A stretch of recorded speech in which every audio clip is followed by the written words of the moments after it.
The guidance and message of Mawlana Hazir Imam, the Imam of the time, addressed to the global Ismaili Jamat during this period of crisis. Mawlana Hazir Imam has urged the Jamat to remain calm and composed. He has advised all Ismailis to follow the instructions of the Ismaili Council and related institutions, which are actively working to support and protect the Jamat's safety and well-being. He has also offered prayers for an end to the current conflict, for the return of peace and stability in the region, and for the protection and ease of the Jamat during these hardships, mushkilatin. Most importantly, Hazir Imam has conveyed his blessings for the safety, security, and peace of mind of the Jamat. He has assured the community that if further guidance is needed, he will continue to provide it. This message is a clear sign that the Imam is with his Jamat, guiding and protecting them through these testing times. The Council has also been given the responsibility to support the Jamat in every possible way, emotionally, spiritually, and practically. If anyone is facing problems or uncertainties, they are encouraged to reach out to the local council for help. The Ismaili community is respectfully requested to cooperate fully with the council and act upon the guidance they provide. And always remember, your Imam is with you. His prayers, his blessings, and his love remain with the Jamat no matter where they are. The Ismailis of Iran are considered an important part of the ancient Ismaili tradition.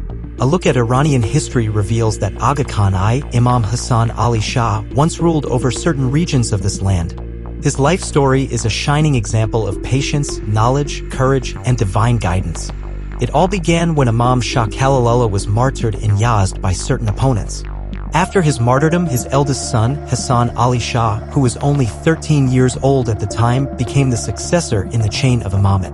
His young age, poverty, and political opposition made his life extremely difficult. His mother, Bibi Sarkara, moved with her children to the distant town of Kahak, where they lived in seclusion. There were neither resources nor security, but Imam Hassan Ali Shah had hope in his eyes and a firm determination to lead in his heart. He later migrated with his mother to Qum, where their condition worsened. But one day, he gathered courage and set out for the royal court of Fath Ali Qajar, the Shah of Iran. He presented the case of his father's martyrdom and requested justice for the crime committed. The king was deeply moved by the Imam's bravery, dignity, and truthfulness and gave assurance of justice. The murderers were punished. But what followed was even more astonishing. The Shah of Iran, who lived a life of luxury and comfort, sent a message to the Imam proposing that he marry the king's daughter, Princess Sarwar Jahan. Along with this, he gifted additional lands in the Mahalat region.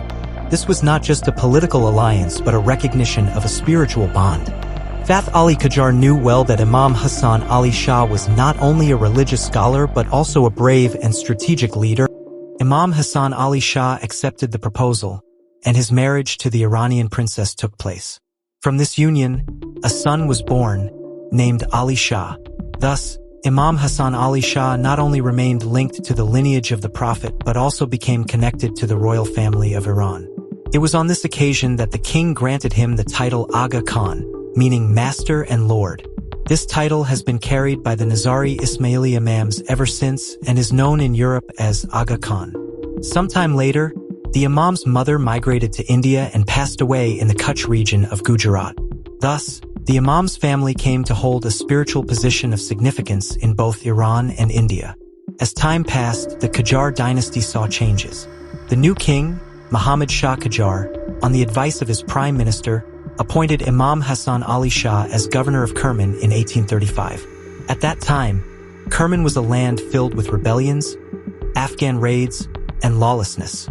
But the Imam, without taking any financial help from the royal treasury, established peace and order there. He not only restored governance but also won the hearts of the people.